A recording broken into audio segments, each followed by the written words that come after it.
சென்னை வேளச்சேரியில் நடைபெற்ற காதல் reset repeat பட முன்னோட்ட நிகழ்ச்சியில் பாடலாசிரியர் மதன் கார்கி, இசையமைப்பாளர் ஹாரிஸ் ஜெயராஜ், இயக்குனர் ஏஎல் விஜய் உள்ளிட்டோர் பங்கேற்று பேசியதை பார்க்கலாம்.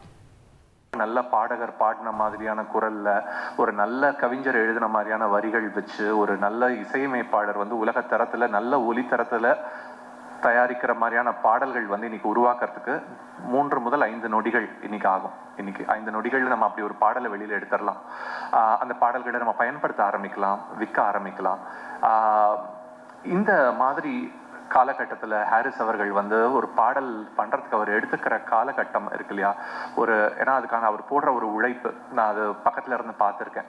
பெரிய மியூசிக் டைரக்டர்ஸ், பெரிய ஆர்டிஸ்ட்லாம் சேர்ந்து ஒரு மொக்க கதையில பண்ணோம்னா எல்லாம் காணாம போயிடும்.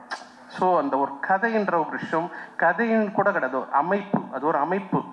அது ஒரு படத்துக்கு அந்த அமைப்பு மாறுது. நான் பார்க்குறேன்.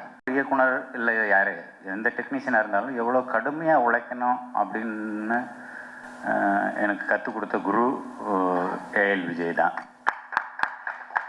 ஒரே வார்த்தையில் சொல்லணும்னா அவன் எனக்கு தாய்மானவன்.